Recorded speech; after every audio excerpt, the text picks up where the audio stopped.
Hello guys, आपका स्वागत है अपने यूट्यूब चैनल दीपांशु ई क्लासेस में। सबसे पहले आप सभी को गुड मॉर्निंग। जैसा कि आपको पता है, हम लोग डेली मॉर्निंग में एजुकेशन से रिलेटेड जितनी भी इंपॉर्टेंट न्यूज़ निकल कर आती है उसके बारे में हम लोग डिस्कस करते हैं, जो कि विद्यार्थी जीवन से जुड़ी होती है और विभिन्न पेपरों पर छाई हुई होती है। चलिए सबसे पहले हम लोग बात करेंगे 69 शिक्षक भर्ती के बारे में। देखिए यहाँ पे क्या बताया गया है, मार्कशीट के साथ में फंसी नियुक्तियाँ। ठीक है, इसमें लिखा है 69,000 शिक्षक भर्ती की तीसरी काउंसलिंग में सम्मिलित अभ्यर्थियों के लिए बड़ी मुश्किल। देखिए प्रयागराज 69,000 शिक्षक भर्ती के तहत चयनित अभ्यर्थियों की तीसरे चरण की काउंसलिंग तो पूरी हो गई है। ठीक है, लेकिन इसको पूरा जूम कर लेते हैं थोड़ा। लेकिन बड़ी संख्या में अभ्यर्थियों के पास सुपर टीटी की मार्कशीट न होने के कारण उनकी नियुक्ति फंस गई है। लेकिन वेबसाइट पर मार्कशीट उपलब्ध न होने के कारण अभ्यर्थी परेशान हैं और विभागीय स्तर पर अभ्यर्थियों को राहत देने के लिए अब कोई ठोस कदम नहीं उठाया गया। इसके आगे लिखा है 69,000 शिक्षक भर्ती के तहत जब पहले और दूसरे चरण में चयनितों की सूची जारी की गई थी, उस वक्त काउंसलिंग के दौरान बेसिक शिक्षा परिषद की वेबसाइट पर सुपर टीटी की मार्कशीट भी उपलब्ध थी। ऐसे में अभ्यर्थी को काउंसलिंग के दौरान जो मार्कशीट को लेकर कोई दिक्कत नहीं हुई है। अभ्यर्थियों को उम्मीद थी कि अगर तीसरी चरण की काउंसलिंग जारी होगी तो वेबसाइट पर मार्कशीट फिर से उपलब्ध करा दी जाएगी, लेकिन इस बार वेबसाइट पर मार्कशीट उपलब्ध नहीं है।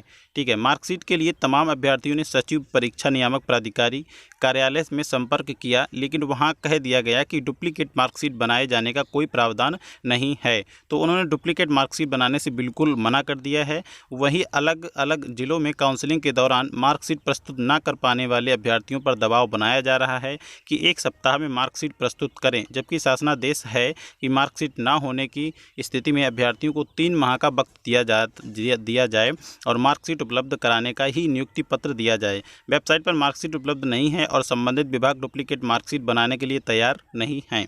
ऐसे में अभ्यर्थी के सामने कोई रास्ता नहीं बचा हुआ और वे इधर उधर भटक रहे हैं। तो ये न्यूज़ थी 69,000 शिक्षक भर्ती की तीसरी काउंसलिंग के लिए। इसके बाद हम लोग बात करेंगे बीएड की मार्कशीट में भी फंसा पेंच। देखिए दोस्तों, यहाँ पे लिखा हुआ है बीएड की मार्कशीट में भी फंसा पेंच। इसको भी पूरा देख लेते हैं क्या समस्या है इनके सामने। देखिए 69,000 शिक्षक भर्ती की में भी काउंसलिंग में शामिल बहुत से चयनित अभ्यर्थियों ने इग्नू से बीएड की डिग्री हासिल की थी। इग्नू समेत कुछ विश्वविद्यालय बीएड की मार्कशीट सीजीपीए प्रारूप में जारी करते हैं। साथ ही पूर्णांक की जानकारी भी केवल प्रतिशत में दी जाती है। काउंसलिंग के दौरान ऐसे अभ्यर्थी से कहा गया कि वे संबंधित विश्वविद्यालय में जाकर अंकों के विवरण सहित डुप्लीकेट मार्कशीट लेकर आएँ। ठीक है, इसके बाद लिखा है इसके लिए अभ्यर्थियों को इग्नू के क्षेत्रीय कार्यालय व दिल्ली स्थित मुख्यालय के चक्कर लगाने पड़ रहे हैं। अभ्यर्थियों का कहना है कि अगर भर्ती के लिए डिग्री मान्य है तो संस्थान से जारी मार्कशीट क्यों नहीं। नियुक्ति के लिए अभ्यर्थी को सिर्फ परेशान किया जा रहा है और कुछ भी नहीं है। तो इसके बाद जो हमारी न्यूज़ है वो है यूपीपीएससी को लेकर। यूपीपीएससी के अध्यक्ष के सामने मुद्दा उठाने की तैयारी में प्रतियोगी छात्र हैं, जो कि वो लोग एक बहुत बड़ा मुद्दा उठाने वाले हैं। उन्होंने अपनी मांग की है कि पीसीएस की स्केलिंग करें या फिर वैकल्पिक विषय को हटाएं। ठीक है, ऐसा छात्रों ने कहा है। देखिए यहाँ पे देखिएगा, प्रयागराज से देखिएगा, पीसीएस की मुख्य परीक्षा में स्केलिंग हटाए जाने और सफलता के मानक में बदलाव का मुद्दा फिर से गरमाने लगा है। देखिए पीसीएस 2021 की प्रारंभिक परीक्षा इस साल 24 अक्टूबर को और मुख्य परीक्षा अगले साल 28 जनवरी से प्रस्तावित है। इसके आगे लिखा है अभ्यर्थी मांग कर रहे हैं कि पीसीएस मुख्य परीक्षा में स्केलिंग लागू होगी या नहीं। ठीक है, उत्तर प्रदेश लोक सेवा आयोग यूपीपीएससी यह स्पष्ट करे कि साथ ही प्रारंभिक एवं मुख्य परीक्षा में अभ्यर्थियों की सफलता के लिए पूर्व निर्धारित मानक को ही लागू किया जाए। पिछले कुछ वर्षों से प्रदेश की सबसे प्रतिष्ठित पीसीएस परीक्षा के परिणाम में बड़े बदलाव देखने को मिले हैं। यूपी और ख़ास तौर पर पूर्वांचल के अभ्यर्थियों के चयन का ग्राफ तेज़ी से गिरा। हिंदी पट्टी और मानविकी के अभ्यर्थियों के चयन में भी कमी देखने को मिली। इन सब के पीछे प्रमुख स्केलिंग को माना जा रहा है। प्रमुख कारण जो है स्केलिंग का माना जा रहा है। अभ्यर्थियों का दावा है कि आयोग ने पीसीएस मुख्य परीक्षा में स्केलिंग को समाप्त कर दिया है, जिसकी वजह से साइंस स्ट्रीम के अभ्यर्थियों को अधिक अंक मिल रहे हैं और मानविकी के अभ्यर्थियों के चयन का ग्राफ तेज़ी से नीचे गिर रहा है। अभ्यर्थियों का कहना है कि पूर्व के परिणामों को टॉपरों की लिस्ट में हिंदी पट्टी एवं मानविकी के अभ्यर्थियों का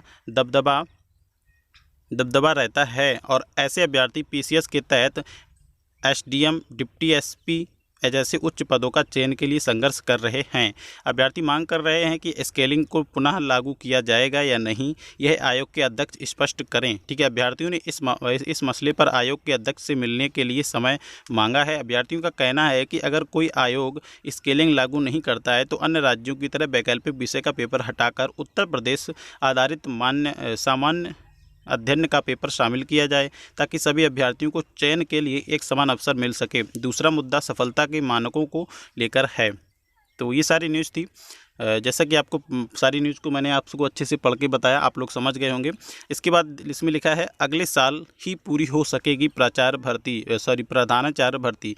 इसमें लिखा है अशासकीय विद्यालय में 599 पदों पर भर्ती के लिए 2013 में जारी हुआ था विज्ञापन। उत्तर प्रदेश अशासकीय विद्यालय में प्रधानाचार्य भर्ती अब अगले 3 साल पूरी हो सकेगी। इस भर्ती का विज्ञापन जो है 2013 में जारी किया गया था और 8 साल बाद भर्ती शुरू करने की तैयारी हुई तो पता चला कि संबंधित एजेंसी रिकॉर्ड लेकर भाग गई है। ऐसा पहले भी न्यूज़ में आया था, पहले क्या अभी आया था। अब आवेदन का नए सिरे से परीक्षण किया जा रहा है। माध्यमिक शिक्षा सेवा चयन बोर्ड सितंबर से पहले सप्ताह में प्रधानाचार्य भर्ती के लिए इंटरव्यू शुरू करा सकता है। ठीक है, इसके बाद देखिए क्या लिखा हुआ है। अशासकीय विद्यालयों में प्रधानाचार्य की 599 पदों पर भर्ती के लिए विज्ञापन जारी किया गया है।